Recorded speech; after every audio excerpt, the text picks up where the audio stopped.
It's July 18th, 2018. We are in Monmouth, Oregon at the Monmouth Public Library, and tonight is our forum on education. Outside, it's a beautiful day, so a lot of people are out there thinking about education, but they're not thinking necessarily about it here today. But the crowd we have has some great questions, and what we're going to do is we're going to spend the next hour or so talking about education policy, and we have two experts. I'm going to actually now allow the two experts to introduce themselves so they can explain what they hope to be talking about tonight, as well as their background. Please. All right. My name is Keith Ussery, and I'm the Deputy Superintendent at Willamette Education Service District in Salem. And a little bit about my background. I'll start with stuff before education. I'm a first-generation college graduate, and it's something that has motivated me over the years to do certain things, including the work that I do now.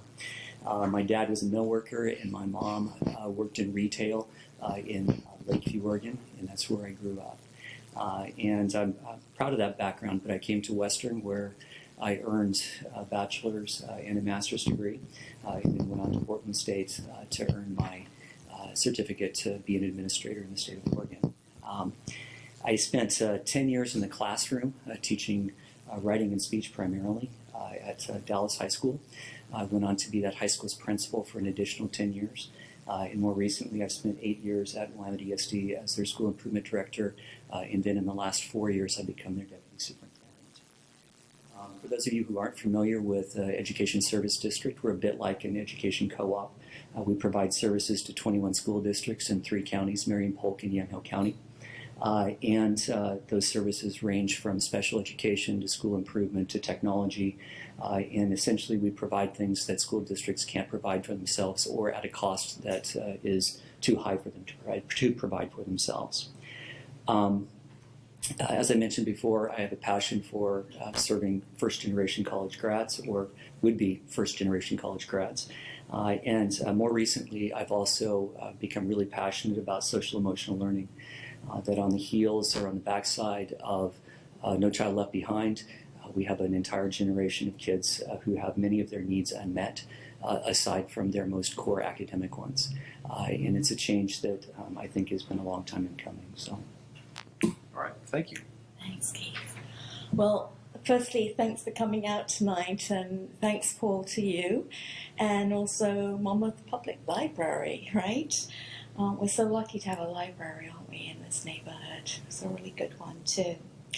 My name's Chloe Hughes, and I'm a teacher educator at Western Oregon University. I've been a professor there now 15 years, and my focus is generally on language, literacy, development, and also kind of diversity issues in education. Before coming to Western, I was firstly an elementary teacher in the UK. I was a principal for part of that time. When I moved over to the States, I worked at OHSU with children with little or no speech for some time and kind of dipped into special education. So I love everything about education. I really wish in this state, my greatest wish at this moment is people would realize that these kids actually are our future and let's invest in them now. So I'm excited to be here tonight. All right. Well, thank you. What we're going to be doing tonight is we've got about 8 questions that have been sent in prior to the event. People have been contacted about the forum. They send questions in. Other people actually asked some questions before the event tonight, and then we'll also have some questions from the audience. The first one has to do with a little bit, I believe, about what Keith was talking about. But during the 2018 legislative session, we had a large focus on class size and class size debate. It was something that was really resulting from, I think, the aftermath of the No Child Left Behind era, as well as the struggles during the last decade of class size versus teacher preparation arguments in terms of investments of scarce resources. What do you think the ideal class size is? And more to the point, if there is an ideal class size, what are the elements and maybe associated support functions that can make a class size ideal possible? Not to put you on the spot. Well, first, I don't really believe that there is a particular number that you can put on a class and say, the maximum is 25 in a classroom. I know those are things that teachers would like to have, but I don't think there's really good research out there that suggests that class size is directly associated with academic performance in the classroom. Now, my wife is also an educator and has been one for 27 years, and she would probably beg to differ with me about the impact on class size. But what I believe is that even in reducing class size, unless the way that teachers teach changes, that there's relatively little impact on student performance, and that you can reduce the class size significantly. And if you change nothing else about that environment, you're not likely to have a significant impact. I do believe that your comment about resources in the classroom is important. If you have a classroom of 30 first graders and they are challenging students, maybe they have disabilities, or a greater proportion of them have disabilities, or they're English language learners, and you have no other support there, it is very difficult for those teachers to be able to perform in a way that will improve outcomes for those kids. So I think that class size is often an issue of workload, and that we can mitigate workload in other ways besides mandating a particular size of a class. And again, fully understanding that teachers in the classroom have many challenges, and that it would be great to say there are fewer kids there. But resources are also a problem if you think about small school districts. And you say that the maximum size is 25, and here's the relatively meager resources you have to reduce your class size. You may not be able to hire another teacher or another part of a teacher, so there are real challenges in prescribing a particular class size.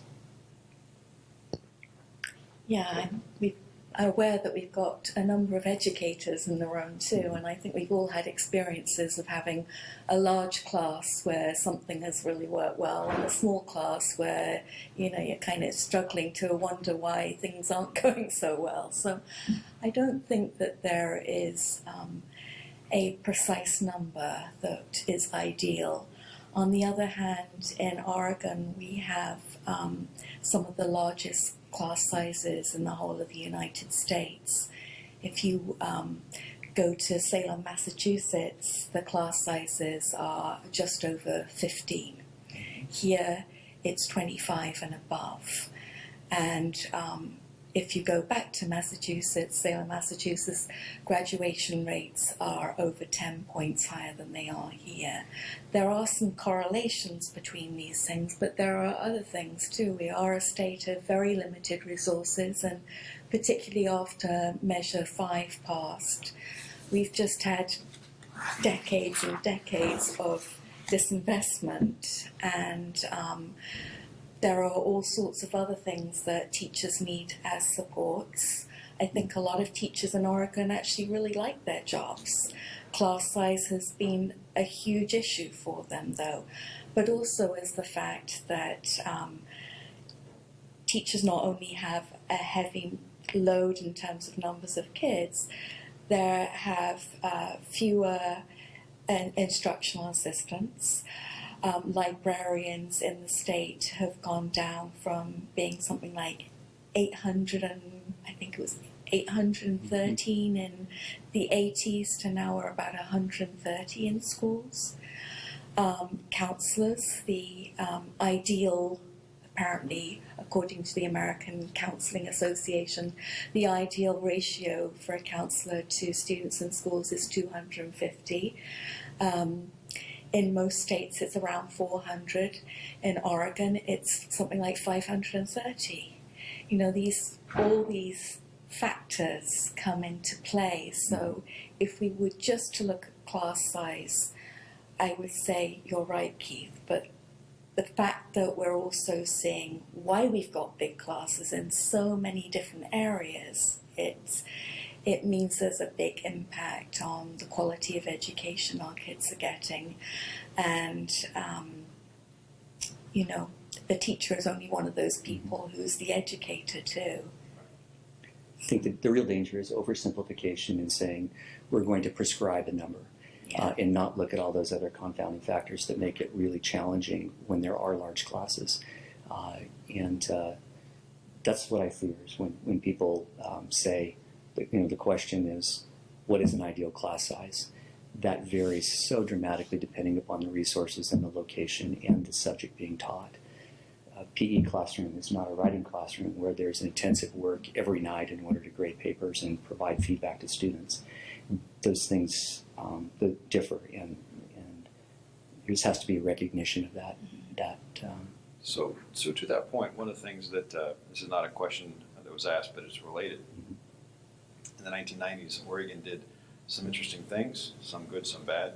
One of the things that I think was the most forward-thinking was the quality education model that we, as far as I know, never in history have actually adequately funded. The quality education model in Oregon is the template for a notional school, basically the ideal in Oregon. And ironically, every school district every year has to report on what funding level they have towards the QEM, and generally schools that are considered among the richest are still in the 69 to 72 percentile last I looked. If we were able to actually put the extra $2 billion in, that was the last estimate I saw anyway, into the quality education model, what types of things do you think would be the smartest investments of that additional revenue? So let's say we actually found a way to fully fund the QEM and say this is our plan. What are the kinds of things you believe would be the most impactful with that additional resource? Shall I Please, go yeah. first? Well, I go into classrooms a lot. I coordinate our reading endorsement program at Western, so I go in to see teachers teaching, teachers mentoring. I also see undergraduate pre-service teachers, and I go into their classrooms to observe them teaching. And so I get a lot of opportunity to talk to both kids and teachers and other staff in the schools. And I know that kids aren't happy with class sizes either. I mean, sometimes there's just not enough room to do the kinds of activities that kids need to do. They need to be active. They need to have creative experiences in the classroom. And that's obviously something that's on the minds of teachers if you look at teacher surveys. Many teachers have told me they want more in the way of professional development around differentiation and supporting students with disabilities so that they can be more inclusive teachers. Many teachers want more professional development on serving bilingual students who speak other languages than English. I think some other things that they do want more support staff. They would like a librarian there to somebody who actually knows about libraries, not somebody who is good at shelving books, someone who has a great knowledge, a deep knowledge of children's and young adult literature. They want people who have had some training before they're working with students with special education. They haven't just been thrown into that position. So one thing I haven't heard many teachers say in Oregon is, and I'm sure that they would like this, but one of the reasons why I feel what they say is very valid. Teachers in Oregon are not the best paid, but they're not the worst paid in K-12 education. They come, I think, slightly above the average. And I've never actually heard a teacher who's been teaching a while say, I want more pay. But they have said, I want more professional development. I want my students to be able to have these rich experiences. Oh, how I wish I could work with this group of students who need more support in reading and writing. So, we have a lot of genuine teachers out there, and I know they genuinely want to help. But I think things like having counsellors, like librarians, professional development is very important to them. Keith? Yeah, I think she's hit on a number of things that I think are really critical. One, counseling, and also the mental health component for students. I've heard from folks all over the state recently that there's been significant issues with behavior in younger grades. And we're not talking just about naughty boys and girls who behave badly on occasion. We're talking about very serious and profound behavior challenges. And some of those students are identified for special education, others are not. But their behavior is something that teachers are simply unprepared to deal with. And being able to provide quality assistance to those teachers to understand what the best methods are to address those behaviors, but also providing robust mental health availability for those teachers is not for the teachers so much as their students and the families of those students. If they are challenging as 6-year-olds, they are going to continue to be challenging for a good portion of their life, or may, if they don't receive the kind of health services that they need. So I think there has to be a real intersection between education and mental health services and health services in general.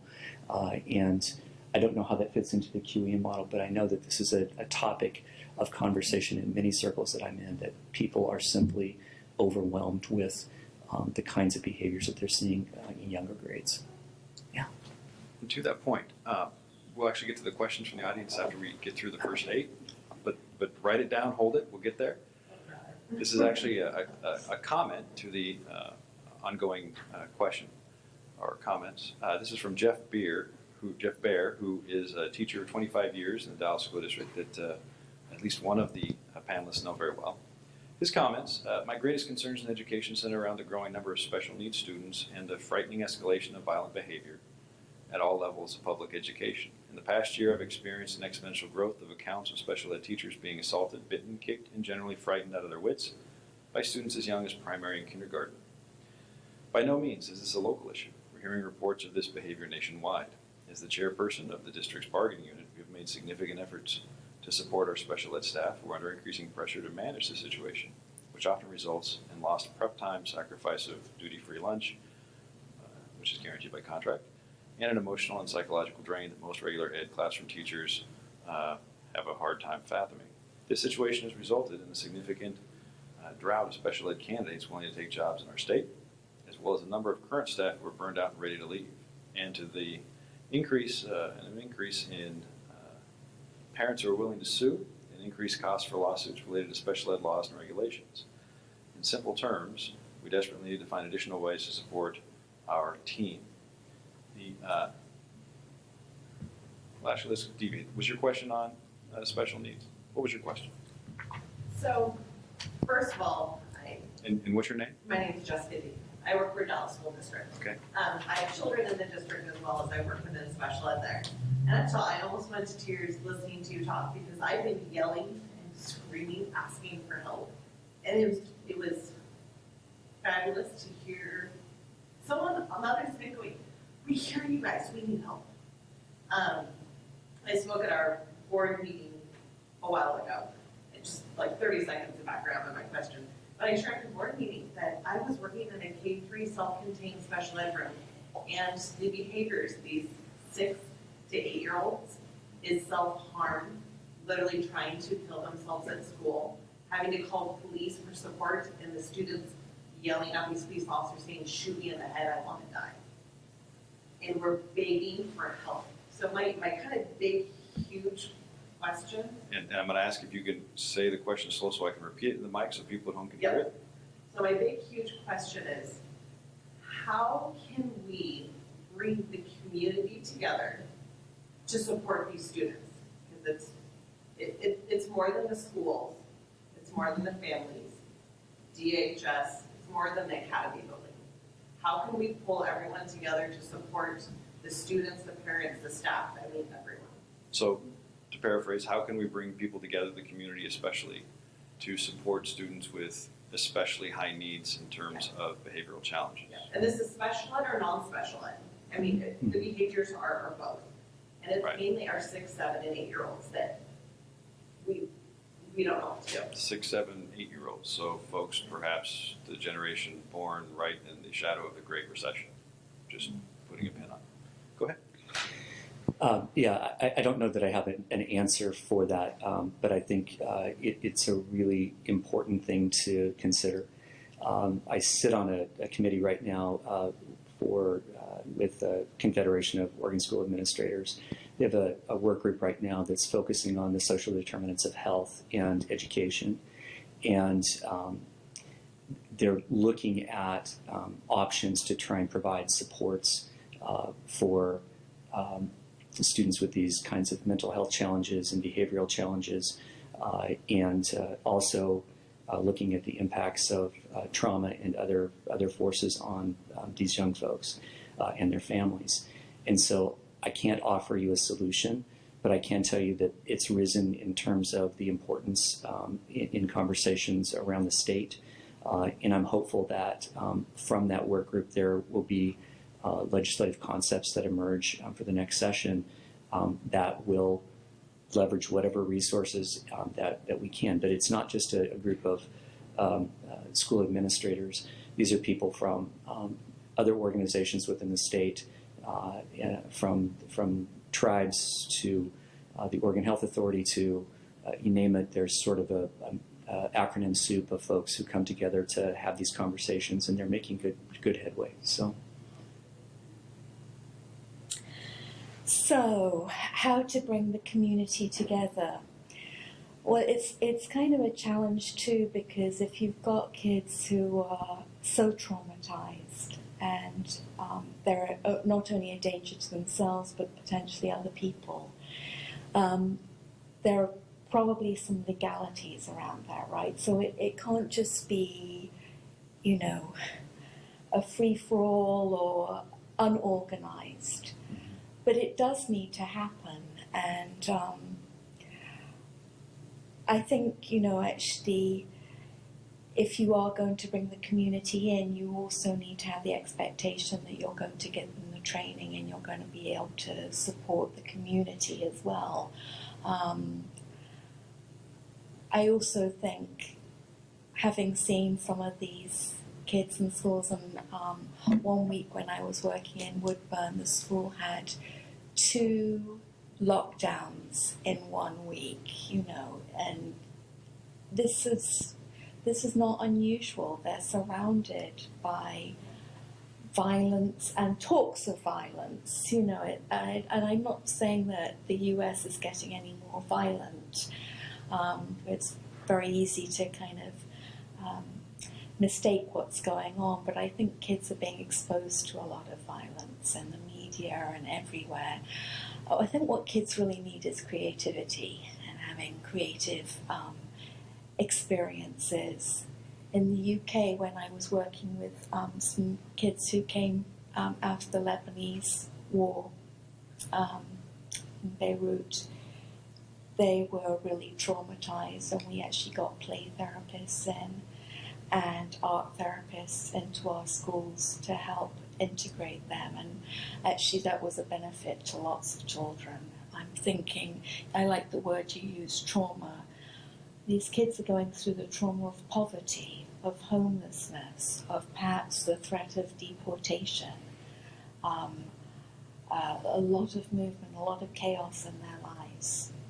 It's not very appealing to be around here, so we have to make something super appealing to them so they want to stay.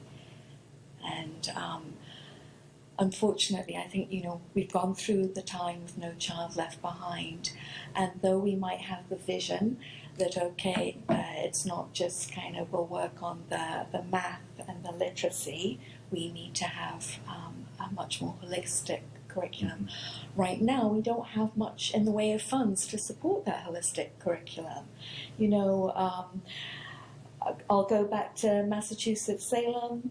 Funding per student is almost $17,000. In Oregon, it's $10,321. we need these dollars. But I think we could get people to bring some creative talents in.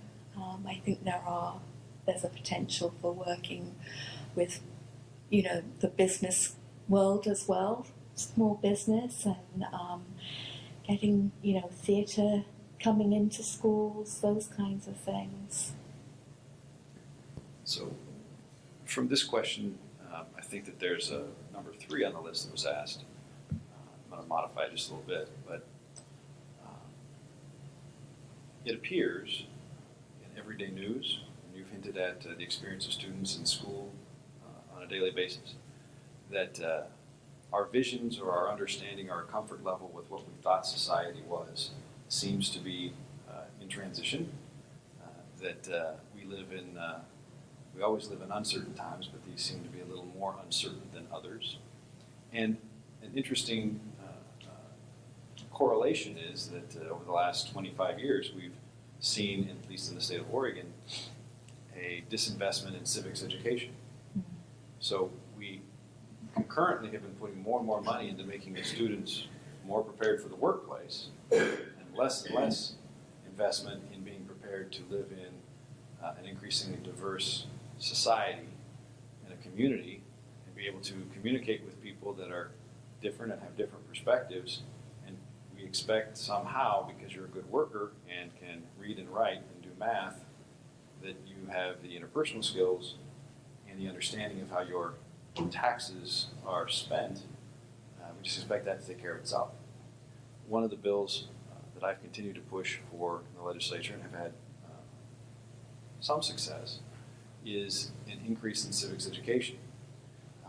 And yet it hasn't passed because a number of folks don't want to have it as a requirement for graduation. We have requirements for math and reading. We don't have a requirement that you actually understand how your government functions in a democratic republic. What do you think, and maybe you don't think, but if you think that there is a benefit for civics education, what do you think we should do in terms of making the case for it? And if civics education isn't one of the solutions, what is an alternative to try to bring us closer together? I think there's always a case for increasing civics education. I'm a supporter of that notion. I think the way in which it's done is important, though. As people talk about, there's competition in the arena in terms of what can occupy space in terms of graduation requirements. But I don't know that that's where it belongs, but it could, because if you add a civics course requirement, for example, in high school, and there's only so much real estate in the high school schedule, something else has to go away. And is that necessarily going to be the thing that a student loves? They no longer can access art, or they can't take the 4th in the series of the math class, which is going to be relevant for their career pathway, or they can't access CTE programs because there are so many things that are just locked down and required. Just for clarity, the bill actually wasn't a credit, it was actually a proficiency Yeah, to be able to get your diploma or GED. I am an advocate for proficiency style programs, and I think that's certainly a better method. I think there are other things as well that teaching civics contextually, giving context for other kinds of projects. Let's say, for example, writing and speaking. Those are excellent opportunities to talk about civic-related kinds of content. And teachers are always clamoring for another way, a novel way to have students engage in speaking and writing and reading.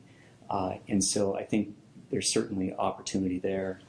I think we also have to be thoughtful about that there are students who are turned off by our civil discourse today, that it is simply so overwhelming in some cases and so troubling that it's easier to tune out your civic responsibilities rather than engage.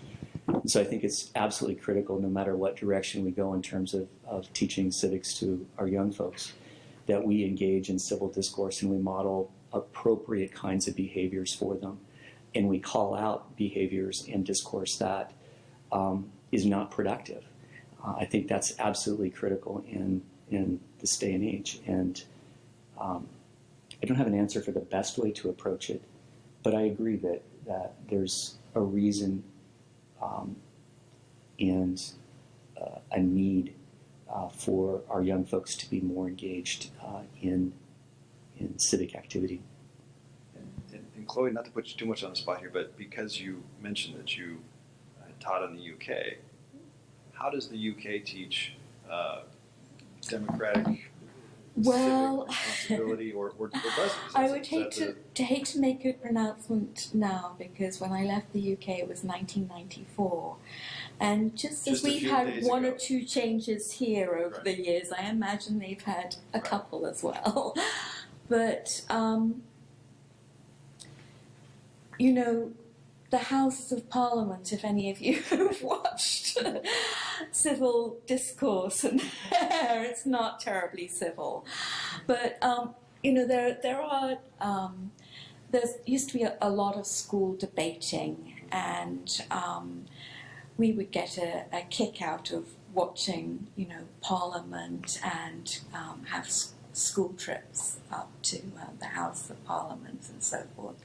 But I think the real mistakes in civics is just like that kind of textbook teaching. It's the practical stuff. It's actually knowing as a citizen what you can do. You know, I think a lot of people, when they're in K through 12 school, feel that there are so many things that society has deemed they can't do.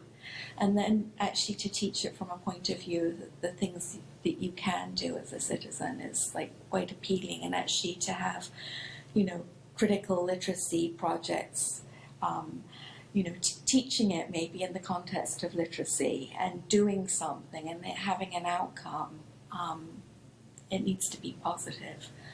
I feel we're doomed if we don't get our students more engaged in civics. I think we've already seen that in kind of recent years of sort of disengagement of young people in politics too. I think there's a parallel there. In kind of a follow-up to what you're talking about in terms of contextual-based learning and those approaches, showing what you can do, I'm always amazed in traveling among especially Western democracies and certainly in Asia and a number of countries, the awareness that somebody who may not be at the higher end of socioeconomic status, the awareness they have not just of how their country functions, but of what's going on in the U.S., what's going on in other major countries.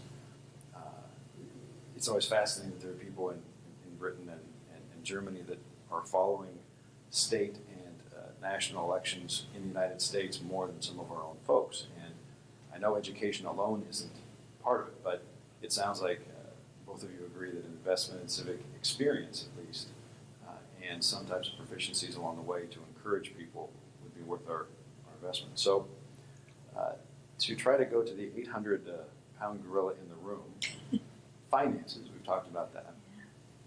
We've talked about the resources that we don't have. Given your long experience in education and looking in Oregon and across the country, can you give a summary or a perspective on what you think the real impact of Measure 5, 47, and 50 have been? And again, for folks who may not be familiar with the numbers, the impact of effectively constraining property tax to a, quite frankly, arbitrary number of $10 per thousand, and $5 for education, I believe, and pushing the burden onto the state. What do you think the lingering impacts of that have been? I hadn't really thought about that until I saw the question. I thought about it, of course, but not so recently. I began my teaching career in 1990, the same year that Measure 5 was passed. So my entire professional life has been under sort of the specter of property tax limitation, and I know that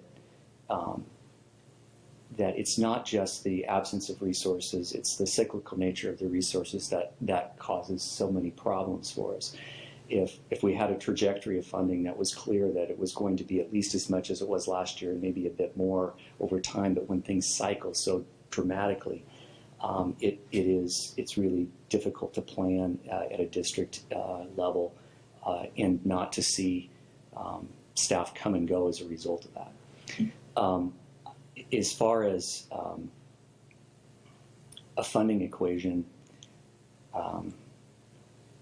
I think you're absolutely correct. Setting those limits was arbitrary, and also the increase in property valuations at 3%, I think that was in Measure 47, is also arbitrary because the values of property in communities are growing faster than 3% annually, and we're unable to claim that revenue for the benefit of our communities and our schools.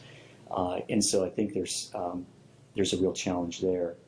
I also personally, and again, I have to qualify some of what I say as not speaking for my employer, but for myself. The notion of the kicker is a challenge for me as well. Whenever we have a revenue source that's available and could reduce those ups and downs in funding cycles, it doesn't make sense to return it to the voters only to reduce the quality of education that's provided to children. And so I think that's one area that I might think about. Local control is a big issue. Prior to Measure 5, communities had much more control over the amount of funding that was available for schools. And that's both good and bad because there was huge disparities between communities in terms of what they were willing to support locally. So what one community would do 20 miles from another in terms of their support could be dramatically different. So leveling that playing field, I think, has had some benefit. But it also has reduced the ownership that communities feel in investing in education other than in buildings. And I don't know if local option levies are still a thing or not, but that was something that used to happen on occasion as well.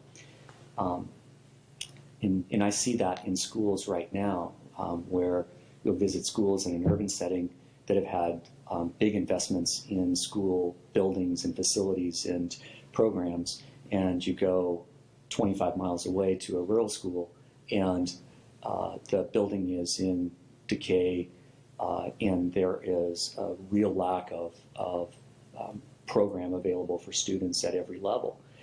And those students are still receiving roughly the same amount per AD&W as the ones in their neighboring large school district.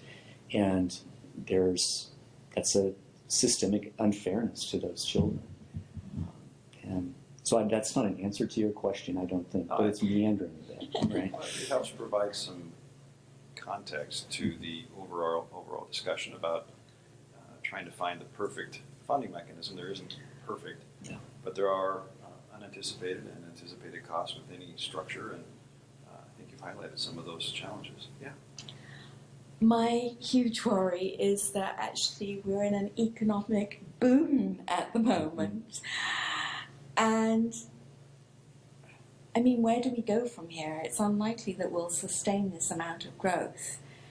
And I don't see that we're doing anything to bring up the amount that's spent on education. We're currently spending a lot more on incarceration than in higher ed. I am really worried about how, you were talking about these rural schools, right, with like things crumbling. It's estimated that we need at least 7.6 billion just to repair our schools as they are now. That's without doing anything about reducing class sizes. That 2 billion, was it 2 billion per year over a biennium that was suggested? 2 billion per biennium. So per biennium. Wouldn't go anywhere, in fact. Meanwhile, we have the lowest effective corporation tax in the US. I think if we were going to have a situation where we could both tap into property taxes again somehow and get some money from corporations at a time, that it was a dual-pronged effort, we might be somewhere near raising enough that it wasn't such a bad situation. Unfortunately, because we've had so many years of decline, there's a big hole to dig out of. One of the, just putting a name on it, the unfunded maintenance budgets, deferred maintenance is the euphemism people use, is so large that in many cases it's just not talked about because everybody recognizes the threat to life and limb. They're still putting the Elmer's glue on the bricks, hoping they'll just stay up for another day. Yes, well, we would hope that they build out of wood. So cross-laminated timber, yes. So let's actually go in a different direction based on the questions, because I want to get to questions from the audience. But where do you think, from your perspective and your lifetime in education and around the education community, what do you think the threats to quality education, not funding, we've kind of talked about the challenges that funding provide, but in terms of any of the other large, or maybe not large, factors that can negatively impact the learning environment, the families that are trying to get their kids to school ready to learn. What do you think the greatest threats that we as a society face, given what you know about the K-12 education system, and what are things that you think, perhaps not only money, but money might be involved, that we should be working on? How's that for a very vague question? Well, we could start by abandoning the idea of merging the U.S. Department of Education with the Department of Labor. Okay. I think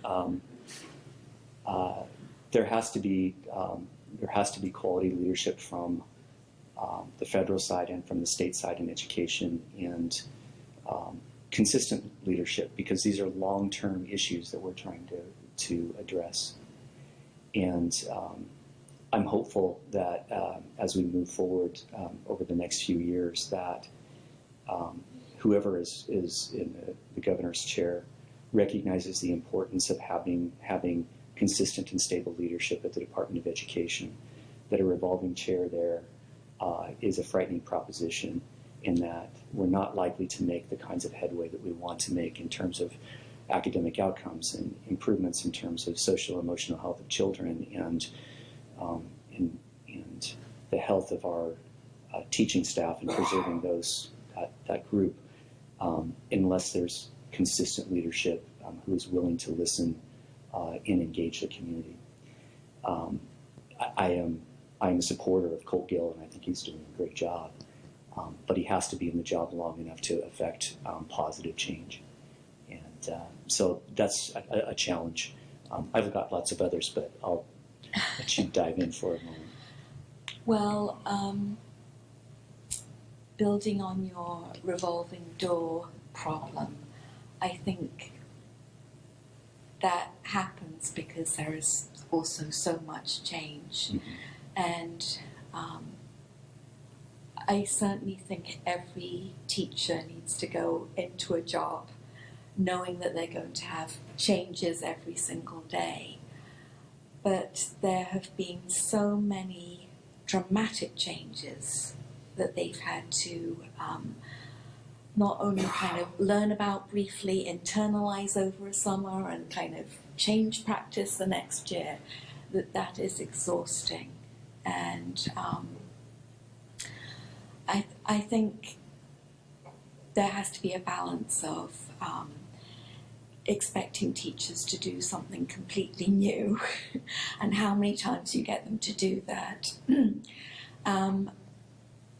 And just like so allowing them to teach we're not going to have a new assessment this year. We're not going to put in that new curriculum. We're going to have a year where we build on what we do. We're going to build community in this school. You know, those things are good for mental health of teachers as well, and that's really important.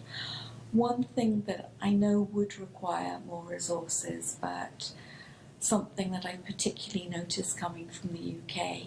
In the UK, kids start school, it's called Rising 5, so they come in at 4, and they start half day, and then when they turn 5, they get full day. So they're about a year or a bit more than a year with school experience than we have here. But also they have many more days of the school year, and they have a longer school day. And within that school day, they have more exercise, and they have more music, and they have more art. So I know that these things all require money, but I think Oregon's now at about 170 days for most districts.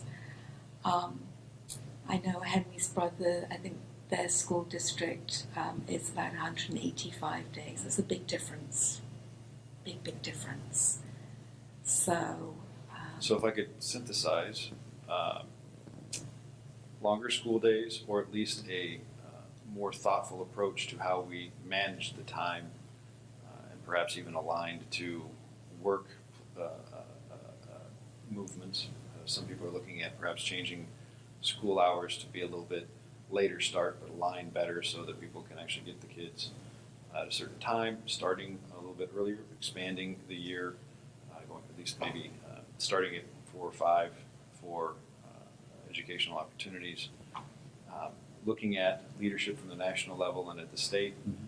That makes me wonder, from both of your perspectives, what do you think about the change under Governor Kitzhaber from an elected superintendent of public instruction to that being absorbed by the governor's office? Has that had a noticeable effect, or is it simply the nature of bureaucracy that whether it was in the governor's office or not, the spiral of change really has been a challenge regardless? Have you noticed a difference, or what are your thoughts about that?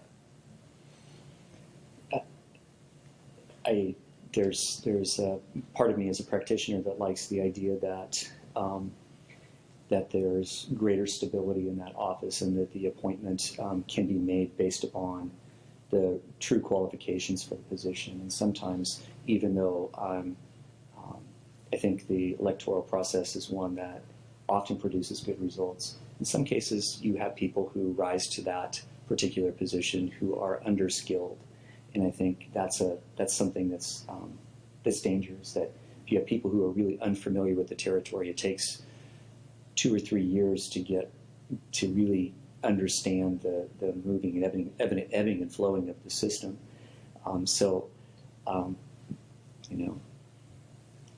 I like the idea of electing folks, because that's what we do in this democracy. And on the other hand, the practicalities of electing some folks to very technical offices doesn't always produce a result we want. So that's kind of where I land there. But have you noticed a difference, or? I personally, I've been able to work directly with Dr. Salam Noor and with Colt Gill, and both of them have done an admirable job in their positions. And so I think, at least from that perspective, we have people who are doing that work that are well qualified and who are well connected with the education community where they need to be. I did have one other thought about an issue. And one thing that frightens me a little bit, or concerns me about the direction that we head in Oregon sometimes, is this notion of carve-outs, is that we don't have a standard pot of money that goes to the school districts to make certain decisions about, they have to meet all of these requirements. But for example, this year, the last 2 years in fact, once Measure 98 passed, it's essentially a carve-out. It's money that could be allocated to the general education fund. And I understand the rationale for why the voters would choose to essentially carve that money out and say these are resources for that particular thing. What I fear sometimes is that people don't necessarily understand the full landscape of what's happening in schools, and then legislation is written that carves out dollars for particular purposes that can only be used for these things. And it complicates matters sometimes in ways that instead of saying we really need to provide a robust program in whatever this area is, here are your requirements, figure out how to do it with the resources we're allocating. Sometimes those carve-outs cause trouble, and it makes allocating resources in a district really challenging. And that worries me that sometimes people see the best route to go as either the initiative process or through legislation, and I'm hopeful that both of those routes produce good results, but sometimes they don't. Well, to the point about civics education, as a legislator, I know that sometimes bills are introduced because there is frustration Sure. with the internal priorities of an agency, and though you put more money in and expect certain results, somehow it doesn't necessarily happen. Now, that said, the truth of the matter is often these issues are far more complex than perhaps the policymakers knew at the time. The other is that it takes some time to move a battleship.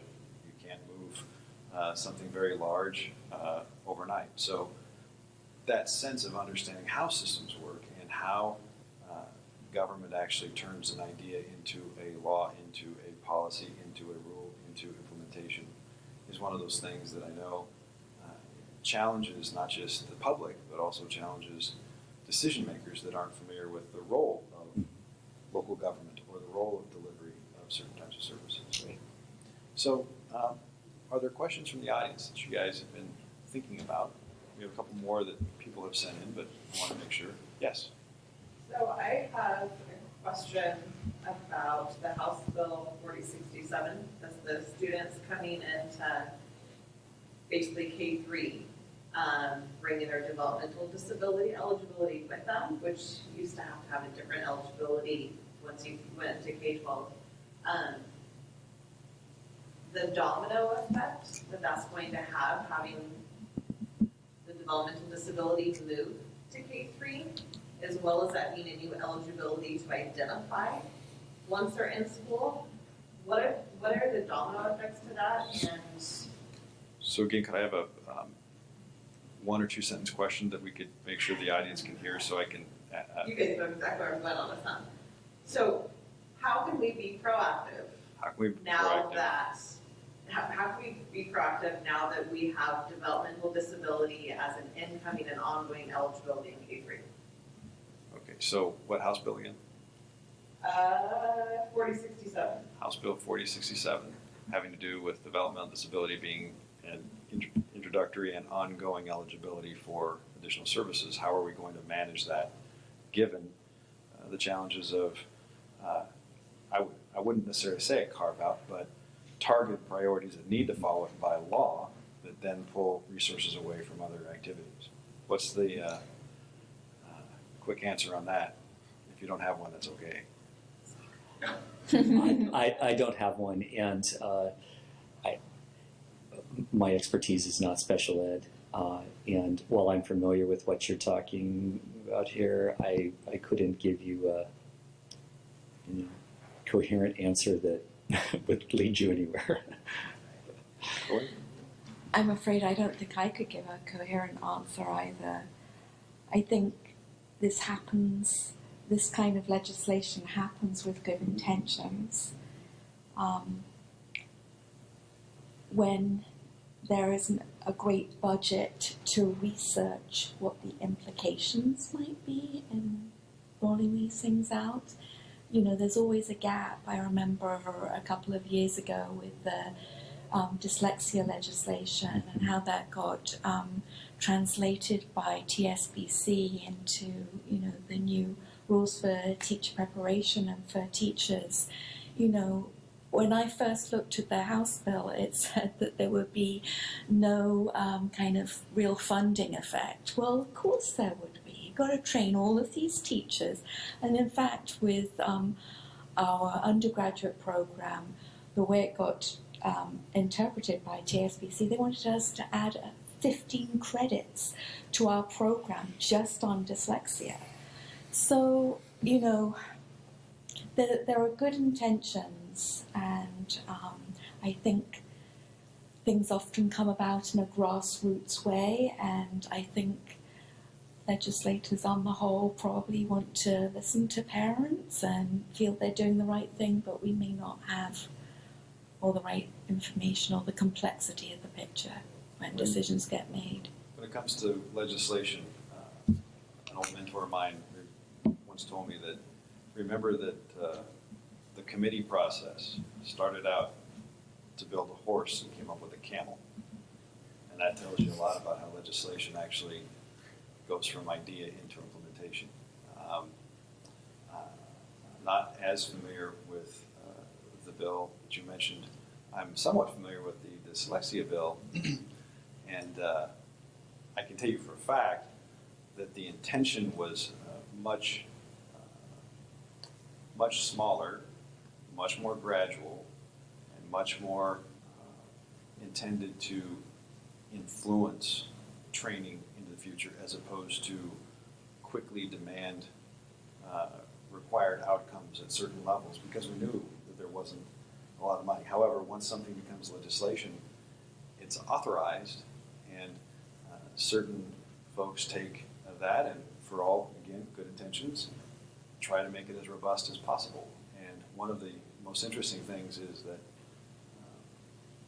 we in Oregon pride ourselves on something called a sunset clause. For those who are not familiar with the sunset clause, it basically says a bill will go into effect for a certain amount of time, and it actually sunsets. It goes dormant. No longer is it an active law after a certain point, unless there's enough momentum and motion to continue it. I'm a big believer in pushing more sunsets onto pieces of legislation, because sometimes you have a grand idea, you have things that make sense, and in fact, in other places work.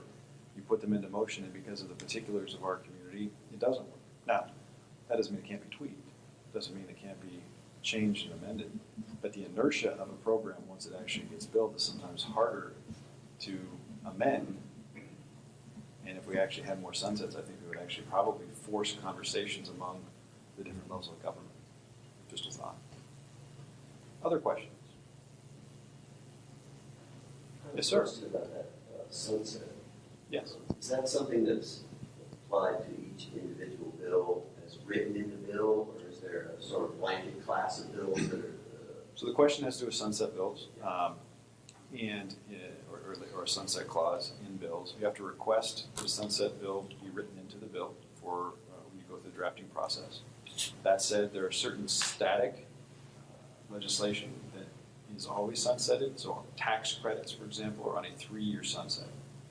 And the idea is that every 3 to 6 years, because there were some that were grandfathered in, we are looking at the impact of tax credits and effectively tax expenditures through credits and deductions.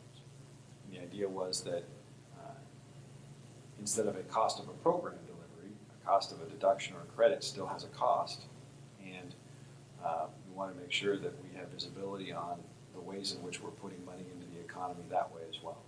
So on fiscal policy, we actually do have sunsets much more aggressively enforced than we do on other bills. I happen to believe on most bills it's a good idea, and I actually put a number of sunsets on different bills. Some you don't need it, but some, if it's especially an experiment, it makes sense to try. Other questions? Yes? Do you have an opinion about charter schools relative to public schools, Charter schools. and how they are more or less effective, or how they're managed compared to public funding? And So the question is having to do with charter schools and public schools, but in Oregon we also, there are public charter schools and private charter schools. So what do you, in general, do you want to maybe give us a little bit of insight into what are charter schools, first of all? What's the difference between public and private, and nationally and in the state, how do they fare compared?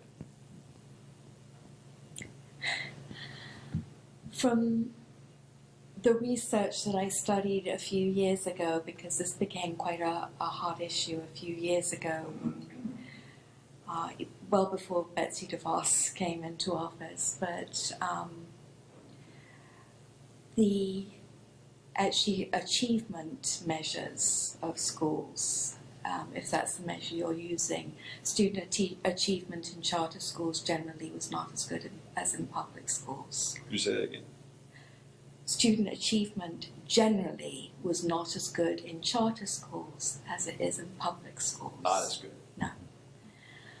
Obviously, there are wonderful charter schools, and obviously there are public schools that are not functioning well. So that's a very general thing, and it's very difficult to say, well, they're all bad, we shouldn't have them.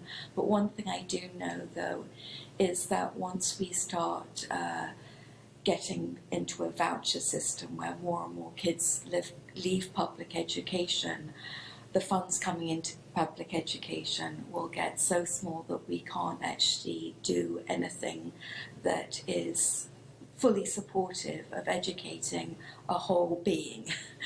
So I rather hope that we move into another era of believing in public education and putting our money where our values are, we profess they are, and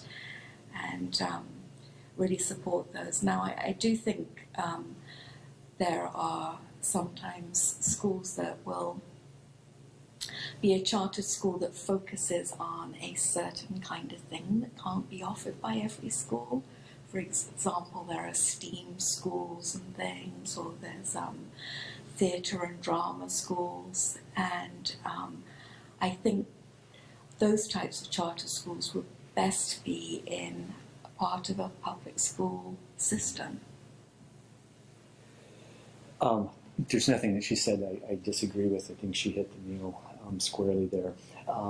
There's another variation of charter schools in Oregon that causes me greater pause, and that's the online charter school. I think there are certainly quality educators who participate in those kinds of programs, but I don't believe that data right now is showing a lot of success. Some of the most challenging graduation rates are coming from online charter schools, and also they do create a significant drag on the funding mechanism for public schools, because they are funded in the same way as a traditional public school. And so lots of diversion of resources, and then again, not to disparage any particular online charter school, but I believe that there are sometimes issues with whether or not students are fully engaged and whether the outcomes are similar to what they might receive in. And besides that, I'm just a fan of people being with people and engaging in rich discussion and dialogue and learning that can occur because there's another living being sitting in the room or standing in the room with you to guide your work and to help you be successful. And some of that is simply absent in the interaction across pixels. And in Oregon, as a member of the Education Committee in the Oregon House, we have struggled, quite frankly, to understand some of the value added from, again, certain and specific, not all, online K-12 programming. And in fact, in one or two cases, drew very clear parallels between some of the activities going on in the for-profit online university racket and some of the online, again, not all, but a few online K-12 programs. One of the things I think was important is in Oregon, sometimes when we think about charter schools,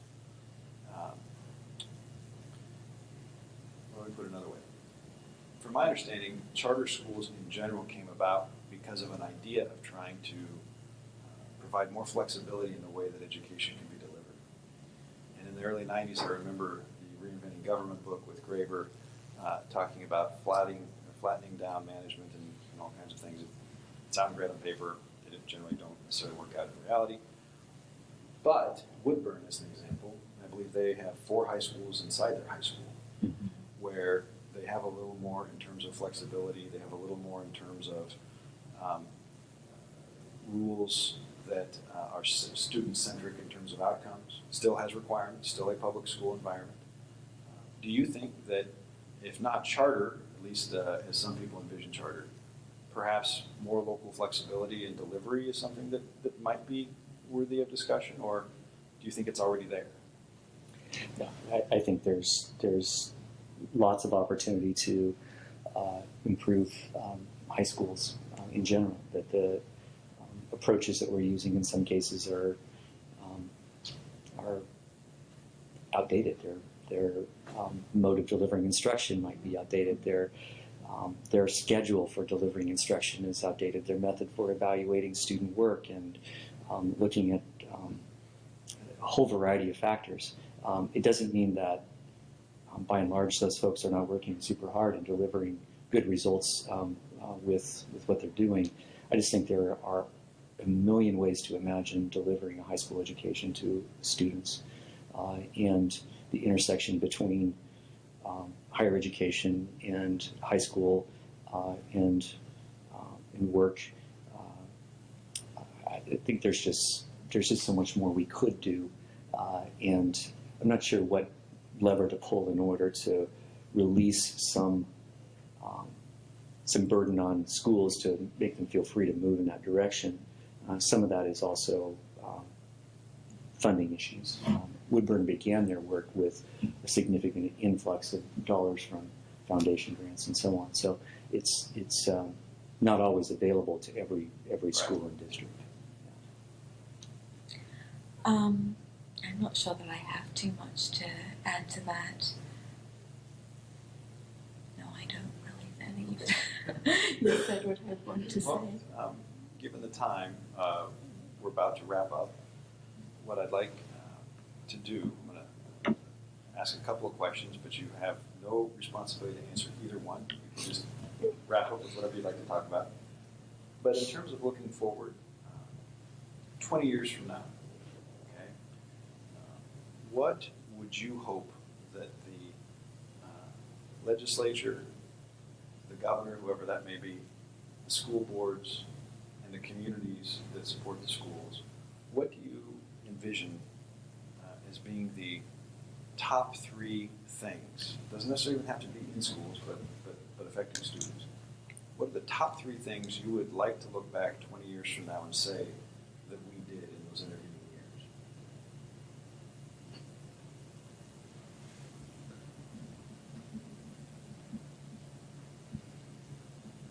years? You don't have to answer that at all. You can think of. No, I think I can. I don't know if I can give you 3 all at once. But a few things that came to mind is that in 20 years, I would love for my grandchildren, which I don't have grandchildren yet, but someday I hope to, right? That my grandchildren will go to school and have no concern about their safety. That Oregon has an opportunity to focus on school safety and ensure that when kids go to school that they can be safe there and not have that extra burden of thought that something is going to go wrong. And I think it doesn't even have to be a national conversation. It can be a local and a regional and a statewide conversation about school safety. I think also I mentioned early on that that this notion of focusing on the whole child and not simply on core content. Core content is critically important in order to be successful in whatever area, but there's so much more to a child and to a human being than that focus which has been in front of us for so long. And that I would hope that people will understand that students learn better when their social and emotional needs are met, and when they're fed, and when we've taken care of helping young parents who don't know how to parent learn how to parent. That those are the things that I'm hopeful for. And I'm also hopeful that there's an entire generation of kids who don't have to wonder whether or not they can go to college. I think relieving them of that burden and saying that option is available for those of you who wish it. And not all kids, college is not for every child, but post-high school education is for every child. There's got to be something that follows. Thank you. Chloe. I think we must think quite alike, Keith. Yeah, I think safety is on the minds of lots of people, right? I mean, even if it's related to behaviors and emotions in the classroom that you're seeing, but sort of kids and teachers having this being part of their lives on a daily basis, lockdowns every other day, and it's probably not a surprise to anybody in this room hearing my British accent, but coming from a country with stringent gun laws and seeing how few mass shootings there are and suicides related to guns in the UK,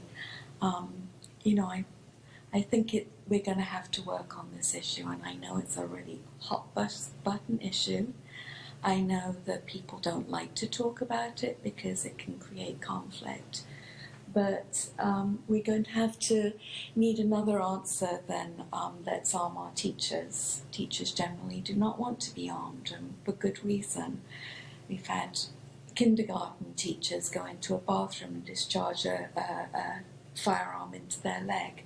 We had a kindergarten teacher in a Christian school in Georgia who left her gun in the bathroom, and 6 to 8 year olds found it. We had the guy in California who brought his gun to school, discharged it, and then barricaded himself in the classroom.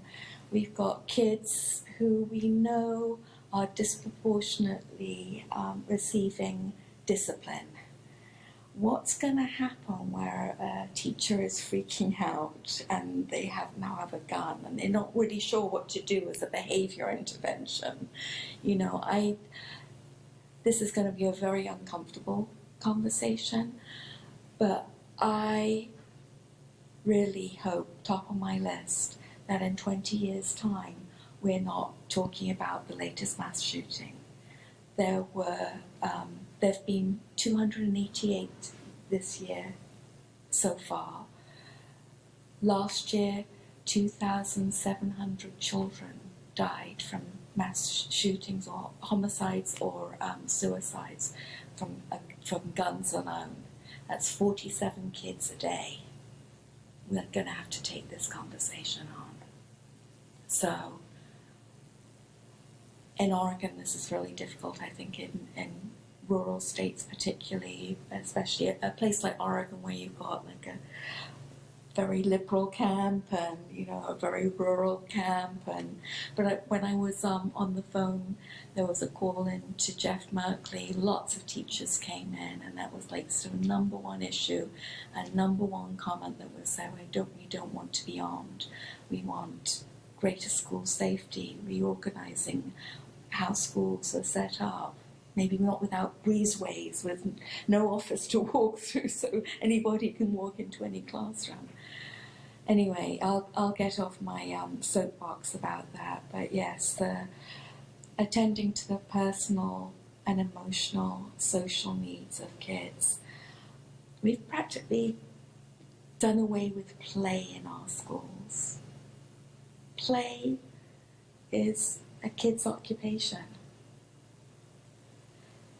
When we go to work, play, it should be playful for us, right? So I can't imagine dropping off a kid in kindergarten and thinking, they're just going to be sitting on their bottoms until they're 18. Or possibly just looking at a screen, not talking to the person sitting next to them. So I want things to be a lot more interactive, a lot more personally significant, emotionally rewarding, and safe. Okay.